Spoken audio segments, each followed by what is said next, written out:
warahmatullahi wabarakatuh. Alhamdulillah wassalatu wassalamu ala Rasulillah wa ala alihi wa sahbihi wa mawalah wa la hawla wa la quwata illa billahi wa ba'du. Alhamdulillah di pagi hari ini kita bisa duduk kembali beriman sesaat setelah melaksanakan kewajiban Allah Subhanahu wa taala dengan thalabul ilmi. Dan sebagaimana biasa ada faedah di pagi hari, di mana pagi ini kita akan mengkisahkan satu kisah di zaman sahabat Nabi sallallahu alaihi wasallam. Kisah yang ma'ruf, kisah yang disebut dengan Qissatu Ma'iz ibnu Malik al-Aslami. Kisah seorang sahabat yang bernama Ma'iz ibn Malik al-Aslami. Ma'asyiral muslimin yang dimuliakan Allah Subhanahu wa taala,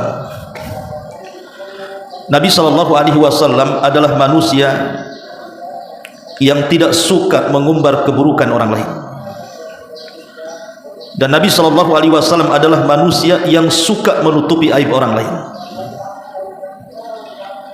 Terlihat dari kisah seorang sahabat namanya Ma'iz ibn Malik al-Aslami radhiyallahu anhu, sahabat yang terjerumus kepada perzinahan. Mungkinkah sahabat Nabi sallallahu alaihi wasallam berzina? Maka kita katakan ya, karena sahabat juga manusia. Mungkinkah di zaman Nabi sallallahu alaihi wasallam terjadi perzinahan? Kita katakan ya. Dan itu terjadi kepada sahabat Ma'iz ibn Malik al-Aslami radhiyallahu anhu. Ada seorang budak wanita dan dia menjadi penggembala kambing. Budak wanita ini adalah budak dari anak pamannya Ma'iz sendiri, namanya Hazzal ibn Nu'aim al-Aslami radhiyallahu anhu. Entah hawa nafsu yang menguasai Ma'iz ibn Malik ketika itu, tergoda dengan jariyah budak wanita penggembala kambing ini. Akhirnya kemudian terjadilah perzinahan antara Ma'iz ibn Malik al-Aslami dengan seorang budak wanita penggembala kambing, budak dari anak pamannya sendiri, namanya Hazzal ibn Nu'aim al-Aslami radhiyallahu anhu. Setelah Ma'iz kemudian terjerumus kepada perzinahan, maka dia menyesal sejadi-jadinya, menangis setiap malam. Kenapa dia sampai terjerumus kepada perzinahan yang diharamkan dalam Islam ini? Akhirnya kemudian dia coba datang kepada Abu Bakar Siddiq radhiyallahu an, mengadukan persoalannya. Kemudian dia mengatakan, wahai Abu Bakar, bagaimana pendapatmu kalau aku datang kepada Nabi sallallahu alaihi wasallam dan aku ceritakan perzinahan itu, dan aku siap dihukum dengan hukuman rajam, dilempari batu sampai mati? Maka Abu Bakar Siddiq radhiyallahu anhu mengatakan, ya Ma'iz, apakah sebelum engkau menceritakan kepada diriku ada orang lain yang kau ceritakan kepada orang itu tentang perkara? Kata Ma'iz, tidak, hanya engkau yang tahu. Maka Abu Bakar Siddiq radhiyallahu anhu mengatakan, istatir bi sitrillahi alaika wa la taqshif sitrallahi anka wa tub bainaka wa bainallah wa la tafdah nafsaka ya Ma'iz. Kata Abu Bakar Siddiq radhiyallahu anhu menasihati, sebaiknya tutuplah dosamu dengan hijab Allah Subhanahu wa taala. Jangan engkau buka aibmu kepada orang lain. Bertobatlah kepada Allah Subhanahu wa taala, cukuplah engkau dan Allah yang tahu, dan jangan ceritakan kepada orang lain. Akhirnya kemudian Ma'iz pun pulang mendapatkan nasihat dari Abu Bakar Siddiq radhiyallahu anhu, tapi kurang puas. Akhirnya kemudian dia datang kepada Umar bin Khattab radhiyallahu anhu, ingin menanyakan hal yang sama. Maka jawaban Umar persis seperti jawaban Abu Bakar Siddiq radhiyallahu anhu, agar Ma'iz jangan berangkat kepada Rasul dan menceritakan perkaranya. Cukuplah bertobat antara dia dengan Allah yang tahu saja.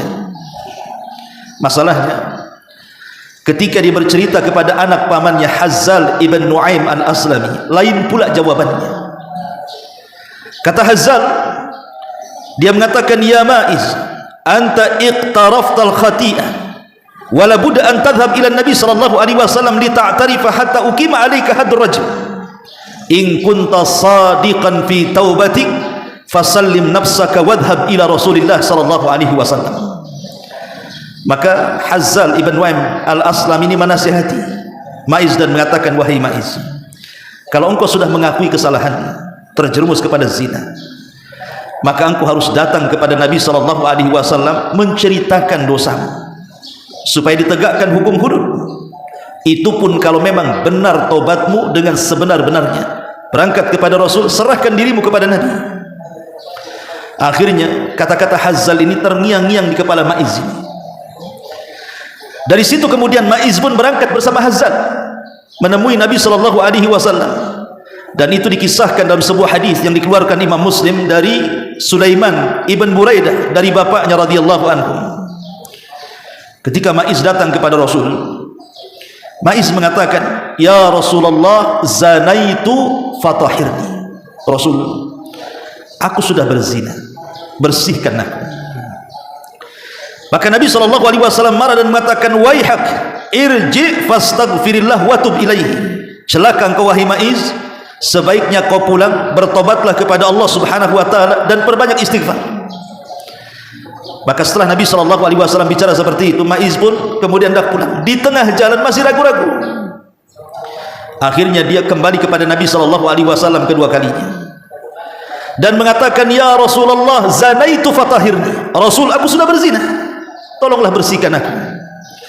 Maka sekali lagi Rasul mengatakan, waihaka irji ya Maiz fastaghfirillah wa tub ilaihi.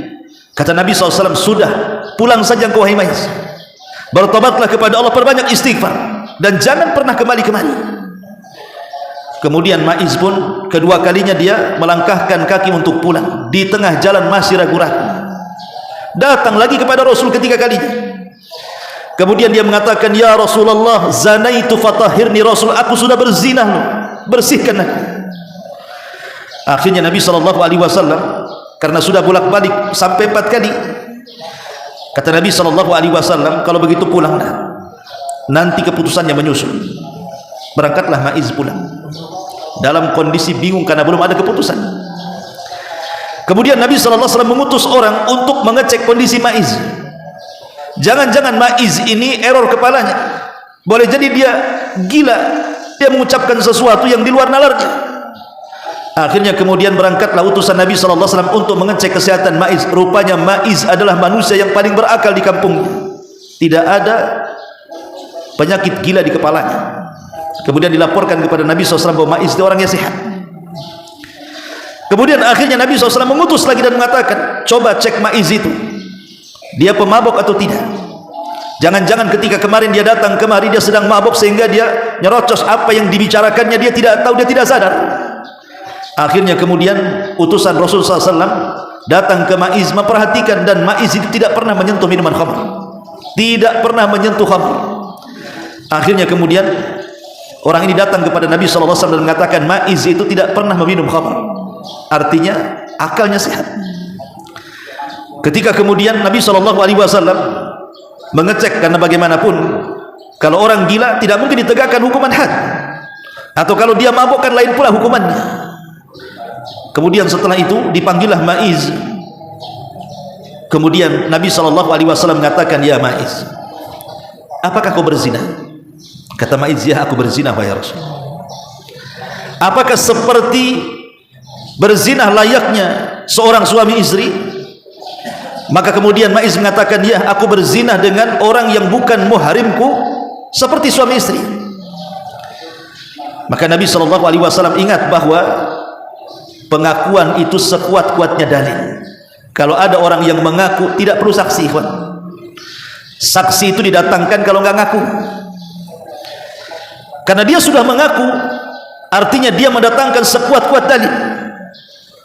Dari situ akhirnya Nabi SAW kemudian menyiapkan tempat hukuman bagi Maiz. Ingat, Rasul tidak pernah merajam siapapun.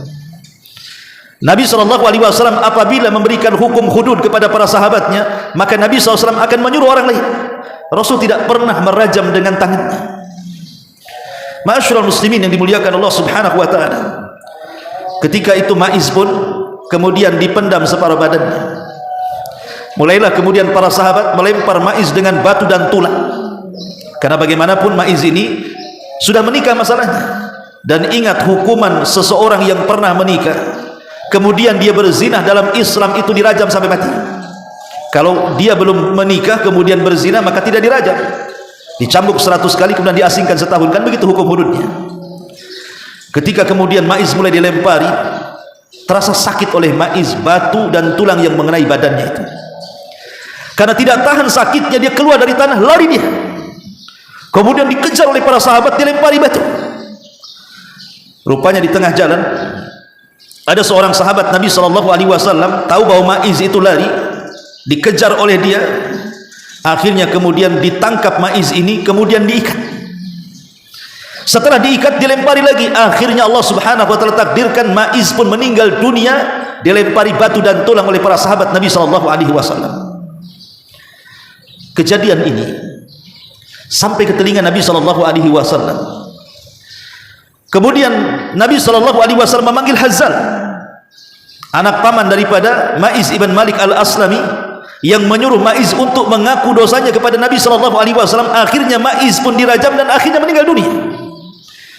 Maka Nabi SAW ketika itu menyesalkan kepada Hazzal dan mengatakan, ya Hazzal, halla taraktumuhu, wahai Hazzal, kenapa engkau membawa Maiz melaporkan dosanya kepada aku?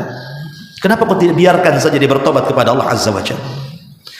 Karena sebuah kasus dalam Islam itu kalau sudah sampai ke seorang hakim, maka kasus itu tidak bisa dibatalkan, harus ditegakkan hudud. Dan itu pernah terjadi kepada seorang wanita anak pejabat di zaman Nabi SAW, anak kepala suku, mencuri. Kemudian akhirnya dilaporkan kepada Nabi SAW, kata Rasul, potong tangannya. Maka orang-orang pun kasihan karena dia adalah anak daripada seorang kepala kabilah dan dia pun seorang wanita. Kemudian orang-orang mengatakan, bagaimana kalau minta syafaat kepada Rasul, ampuni sajalah wanita itu. Lewat siapa? Lewat Usamah ibn Zaid. Dan Usamah ibn Zaid ini adalah anak dari anak angkat Nabi SAW, cucu angkat Rasul, orang yang paling dicintai Nabi. Coba bilang kepada Usamah, ada enggak keringanan kepada wanita itu? Nabi SAW langsung marah, ikhwatu fiddin, muliakan Allah Azza wa Jal, dan mengatakan, hancurnya umat sebelum kalian apabila para pejabat kemudian mencuri, maka tidak ditegakkan hukum kepada mereka. Tapi kalau orang fakir, orang rendahan yang mencuri, maka ditegakkan hukuman kepada mereka. Kata Rasul, wallahi lau Fatimah binta Muhammadin saraqat laqata'tu yadaha. Demi Allah, kalau seandainya putriku Fatimah mencuri, ku potong sendiri tangannya, kata Rasul. Artinya perkara itu kalau sudah sampai Rasul tidak bisa dibatalkan. Makanya kemudian Rasul menyesalkan kepada Hazzal dan mengatakan, ya Hazzal, halla taraktumu, kenapa kau tidak biarkan Maiz bertobat? Cukup dia dengan Allah saja, kenapa kau bawa kepadaku? Ma'asyiral muslimin yang dimuliakan Allah Azza wa Jalla, dari sini ada faedah besar dari kisah Maiz. Kemudian Nabi SAW ketika itu melihat ada perselisihan para sahabat tentang bagaimana kematian Maiz ibn Malik ini. Sebagian para sahabat ada yang mencela Maiz dan mengatakan Maiz telah hancur kehidupannya karena dia melakukan zina yang itu sangat aib di mata para sahabat sehingga ditegakkan hukum hudud kepada dia. Tapi sahabat yang lain mengatakan tidak, Maiz adalah orang baik dan dia sudah benar-benar bertobat kepada Allah Subhanahu wa taala. Dari sini Nabi SAW kemudian menegur orang-orang yang mencela Maiz dan mengatakan, sesungguhnya Maiz ini sungguh sudah bertobat dengan taubatan nasuha. Laqad taba taubatan law wuzi'at ala ahli al-ardi lakafatu. Sungguh Maiz ini sudah bertobat dengan benar-benar bertobat yang kalau seandainya tobatnya dibagi-bagi kepada banyak manusia maka cukup untuk itu semuanya. Artinya bahwa kalau sudah ditegakkan hukuman di dunia maka dia tidak akan diadab di akhirat. Ma'asyiral muslimin yang dimuliakan Allah Subhanahu wa taala, apa faedahnya di sini? Nabi SAW sampai marah kepada Hazzal karena Hazzal lah yang kemudian menceritakan aibnya siapa? Maiz ibn Malik, agar dia melaporkan kepada Nabi SAW. Pada Rasul tidak suka. Maunya Nabi SAW itu jangan ngaku, sudah pulang saja bertobat kepada Allah Azza wa Jalla, karena ini adalah aib. Dari sini kita tahu bahwa Rasul itu tidak suka membongkar aib orang dan Rasul itu suka menutup aib orang. Maka ikhwatu fiddin muliakan Allah Subhanahu wa taala, jaga lisan kita. Jangan pernah mengorek-ngorek aib orang lain. Kita sendiri banyak aibnya ikhwan. Kenapa kita memandang aib orang lain? Tidak ada manusia yang tidak ada aibnya. Kalau bukan karena Allah Subhanahu wa taala menutup kita saja aib kita ini, tentu tidak ada manusia yang menghargai kita semuanya. Kalau seandainya Allah bongkar aib kita ini, tidak ada manusia yang menghargai kita ikhwan. Tidak ada. Kemuliaan manusia itu karena salah satu nama Allah Subhanahu wa taala adalah Sitir. Allah itu Maha menutup aib. Kalau Allah Subhanahu wa taala membongkar aib kita, tidak ada manusia yang selamat dari aib. Semua kita punya aib. Makanya Imam Ahmad ibn Hanbal rahimahullahu taala, ketika dia ke pasar, kemudian datang murid-muridnya dan mengatakan, "Ya Imam, kau pulang saja, biar barang-barang ini kami yang bawa." Kata Imam Ahmad, "Tidak. Ini barang-barangku, aku yang bawa. Sesungguhnya kalian muliakan aku itu karena Allah masih menutup aibku," kata Imam Ahmad. "Kalau Allah bongkar aibku, tentu kalian akan mengambil pasir dan meletakkan di kepalaku," kata. Lihat bagaimana tawadhunya Imam Ahmad ibn Hanbal rahimahullahu taala. Ma'asyiral muslimin yang dimuliakan Allah Subhanahu wa taala, menutup aib itu adalah sifatnya para nabi dan sifatnya orang-orang saleh. Abu Hurairah radhiyallahu anhu menceritakan di zaman dari Nabi sallallahu alaihi wasallam, menceritakan tentang kisah Nabi Musa alaihi salam. Jadi Nabi Musa alaihi salatu wasallam itu tersifati dengan sifat malu dan suka menutup diri supaya aibnya tidak kelihatan. Dengan cara apa? Kebiasaan di zaman itu kalau mandi rame-rame, sehingga terkadang aurat mereka tampak dengan aurat yang lain. Kayak kita lah dulu di zaman dulu kan, di kampung-kampung masih ada tuh orang yang di sungai mandi rame-rame kan, masih banyak tuh. Tapi zaman sekarang mungkin sudah kurang ya, karena sungainya juga sudah banyak limbah kan itu. Mungkin masing-masing juga punya kamar mandi di rumah masing-masing. Kalau dulu kan tidak. Kadang-kadang orang ke sungai rame-rame, laki-lakinya perempuannya sama saja. Lah di zaman Nabi Musa itu terjadi seperti itu. Tapi Nabi Musa itu punya sifat malu dan tidak mau membongkar aibnya, maka dia mandi sendirian, tidak mau campur dengan Bani Israel. Tapi Bani Israel itu lisannya lancang, kemudian mengatakan, jangan-jangan Musa tidak mau mandi dengan kami, itu dia punya penyakit di badannya sehingga dia malu. Akhirnya kemudian Nabi Musa dengar dan tersakiti hatinya. Satu hari Nabi Musa sedang mandi, kemudian diletakkan pakaiannya di atas batu. Allah takdirkan batu itu dibuat berjalan, sementara pakaian Nabi Musa ada di atas batu itu. Ketika melihat batunya berjalan, Musa pun mengejar batu dan hendak mengambil pakaiannya. Rupanya batu itu lewat di tengah-tengah Bani Israel yang sedang mandi. Musa mengejar dalam kondisi telanjang. Kemudian Bani Israel melihat bagaimana tubuhnya Nabi Musa itu adalah tubuh yang paling indah. Barulah kemudian mereka pun terdiam. Lihat bagaimana sifat para nabi itu, mereka menutup aib mereka sendiri. Makanya Nabi SAW itu kalau hendak buang hajat, maka Rasul akan menjauh dari manusia. Kan di zaman itu kan tidak ada WC umum, di zaman Rasul ya mungkin jauh ke padang pasir kan gitu. Dan saya alami sendiri. Jadi waktu saya di Yaman itu, di satu tempat namanya Beni Dhobiat, itu di belakang markas itu ada namanya sungai yang disebutkan dalam Al-Quran itu Sail Arim namanya. Jadi saya lihat, karena di sana itu susah berkomunikasi. Zaman itu kan belum ada handphone, belum ada WA ya, pakai handphone jadul tuh.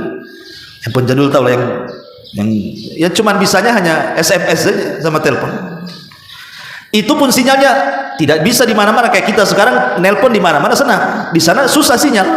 Sinyal itu hanya ada di atas bukit. Jadi kita ini kalau mau nelpon ke keluarga di Indo ini, kita naik ke atas bukit, itu pun sinyalnya hanya ada di satu titik.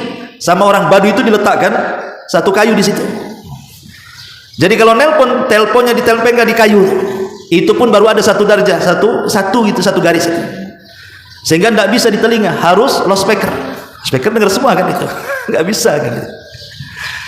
Jadi satu hari, entah apa tiba-tiba dengar suara tembakan. Rupanya tembakan itu mengarah ke kita. Maksudnya bukan diarahkan ke badan kita, tidak. Maksudnya kita disuruh turun. Jadi kita heran, kenapa disuruh turun? Kawan-kawan ini bingung juga, karena takut juga, misalnya tembakan. Itu bukan petasan, itu betul-betul AK gitu ya. Turun, rupanya setelah dicari informasi, karena di sana kebiasaan dan si Baduy, rupanya di bawah itu ada seorang akhwat yang sedang buang hajat. Ya, jadi modelnya di sana itu, umpamanya di sini hanya ditutup kain-kain, kemudian buang hajat di situ. Nanti setelah banyak pindah lagi, gitu. Nanti sudah terkumpul lagi di situ, pindah lagi. Nanti kalau sudah mungkin 10 titik balik lagi karena sudah kering di situ kan. Ya, Baduy ikhwan, ya. Baduy sekali. Artinya kan di zaman itu kan seperti itu, apalagi di zaman Nabi. Ya, di zaman itu. Bahkan susah di sana, air juga susah. Sehingga di sana syariat istijmar itu memungkinkan gitu. Karena kita merasakan gitu kan, kita mau buang hajat, tidak ada air, terpaksa pakai batu. Karena susah di sana kan. Kalau di sini antum buang hajat pakai batu, ngapain pakai batu? Air banyak kan itu. Dan biasanya tidak bersih pakai batu kan, tapi suci. Karena Nabi SAW yang mengatakan, kalau memang tidak ada air boleh istijmar, menggunakan 3 batu kan gitu. Intinya bahwa Nabi SAW ini kalau buang hajat menjauh dari manusia, dan itu bentuk bagaimana malunya Nabi SAW dari manusia, dan itulah sifat para nabi. Tapi lihat hari ini, coba lihat, kadang-kadang ada orang kita lewat di pinggir jalan, tahu-tahu menghadap ke pohon, kira-kira mau manjat tuh apa, rupanya lagi kencing pula di sana. Nggak malu-malu dengan apalagi supir truk, subhanallah kan itu. Hilang malunya. Tapi lihat bagaimana sifat malu itu untuk menutup aib diri sendiri, itu sifatnya para nabi, sifatnya orang-orang saleh. Bahkan ini kisah dari Umar bin Khattab radhiyallahu anhu. Jadi satu hari Umar bin Khattab radhiyallahu anhu ini sedang berjalan di malam hari. Ya, bahasa kitanya belusukan, pemimpin belusukan itu sudah ada di zaman Umar. Allah takdirkan Umar ini melihat ada orang yang berzina. Maka Umar radhiyallahu anhu langsung pergi. Keesokan harinya Umar mengumpulkan orang-orang terdekatnya, para muftinya seperti Ali radhiyallahu anhu, Utsman ibn Affan, dan banyak para sahabat dikumpulkan. Kemudian Umar radhiyallahu anhu mengatakan kepada mereka, "Ara'aitum law anna imaman ra'a rajulan wa imra'atan ala fahishatin aqama alaihim al-had." Kata Umar, bagaimana pendapat kalian kalau ada seorang pemimpin? Umar tidak mengatakan dirinya, dia menyembunyikan statusnya dan mengatakan kalau ada seorang pemimpin, kata Umar, sedang berjalan melihat ada laki-laki dan perempuan berzina, apakah bagi pemimpin ini wajib menegakkan hukum hudud kepada orang itu? Itu pertanyaannya. Maka Ali radhiyallahu anhu ketika itu memberikan komentar dan mengatakan, laisa dzalika laka ya amiral mu'minin. Itu bukan kewajiban wahai amiral mu'minin. Tapi Umar mengatakan, tapi aku melihatnya. Seorang imam ini melihatnya. Kemudian Ali membantah dan mengatakan, ya amiral mu'minin, bukankah ada arahan dari Nabi SAW bahwa tuduhan mengatakan si fulan berzina sampai ditegakkan had itu harus ada 4 saksi. Harus ada 4 saksi. Lah Umar ini tidak punya saksi, hanya dia aja melihat. Maka kemudian Umar radhiyallahu an mengambil perkataan Ali radhiyallahu an dan mengatakan, boleh jadi imam tersebut salah lihat, katanya.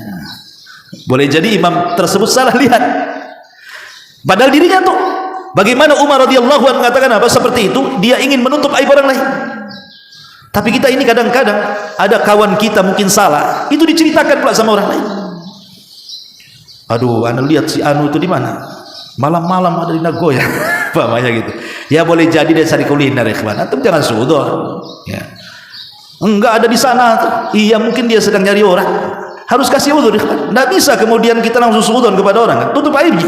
Karena Allah Rasul sallallahu alaihi wasallam mengatakan, man satara musliman satarahullahu yaumal qiyamah. Siapa yang menutup aib seorang muslim, maka Allah Subhanahu wa taala akan tutup kelak aibnya pada hari kiamat. Maka tutuplah aib orang lain dan tutup juga aib kita. Jangan menceritakan apapun yang pernah kita lakukan dari aib-aib kita.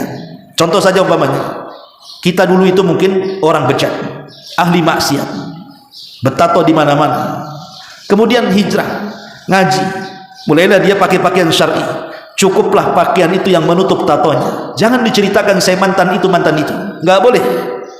Nabi SAW mengatakan, kullu ummati mu'afan illal mujahir. Semua umatku dimaafkan kecuali mujahir. Sahabat bertanya Rasul, apa yang mujahir itu? Maka Rasul mengatakan, seseorang yang berbuat dosa di malam hari kemudian Allah tutup aibnya, di siang hari pula diceritakan. Atau seseorang yang bermaksiat di siang hari sudah ditutup aibnya, di malam hari pula diceritakan. Itulah mujahir. Maka dua-duanya tidak boleh. Menceritakan aib sendiri ya tak boleh, menceritakan aib orang juga tidak boleh. Bahkan tajassus juga tidak boleh. Tajassus itu mengorek-ngorek aib orang lain. Makanya kemudian ada juga kisah Abdurrahman ibn Auf sebagai penutup. Jadi kisah dari Abdurrahman ibn Auf radhiyallahu anhu, dia mengatakan, aku keluar bersama Umar bin Khattab, kharajtu ma Umar bin Khattab. Aku keluar malam-malam bersama Umar bin Khattab fil Madinati, di kota Madinah. Fa bainama nahnu namshi idh dhahara lana syirajun fantalaqna naumah. Tiba-tiba ada satu rumah itu kok masih terang, yang lain gelap, ini pula terang. Akhirnya kami mendekati rumah tersebut. Ketika kemudian falamma danauna minhu, ketika kami sudah dekat dengan rumah itu, idza babun mughallaq, tiba-tiba pintunya tertutup, tapi di dalam rumah itu ramai banyak suara gitu ya. Maka Umar langsung mengambil tangannya kemudian pergi dan mengatakan, atadri man hadza, wahai Abdurrahman, tahu enggak ini rumah siapa? Maka akhirnya Abdurrahman mengatakan, la, aku tidak tahu wahai Amirul Mukminin. Maka Umar mengatakan, hadza baitu Rabi'ah ibn Umayyah ibn Khalaf, ini rumahnya Rabi'ah ibn Umayyah ibn Khalaf, dan mereka sedang minum khamr. Kemudian kata Abdurrahman, bagaimana kalau kita melihat, memastikan betul enggak minum khamr? Maka Umar mengatakan, jangan, karena Allah Subhanahu wa taala berfirman, wala tajassasu, janganlah kalian mengorek-ngorek aib orang, melihat-lihat, pengen tahu, membongkar, nanya, enggak boleh, ikhwan ya. Kalau bisa ada saudara kita melakukan maksiat itu, berikan uzur. Tidak cukup 1 uzur, kasih 2 uzur. Tidak cukup 2 uzur, kasih 3 uzur, dan begitu seterusnya, supaya kita ini mendapatkan fadilah menutup aib saudaranya. Kelak Allah akan tutup aib kita pada hari kiamat. Wallahu a'lam bishawab. Subhanakallahumma bihamdika, asyhadu an la ilaha illa anta, astaghfiruka wa atubu ilaik. Allahu taala alam. Assalamualaikum warahmatullahi wabarakatuh.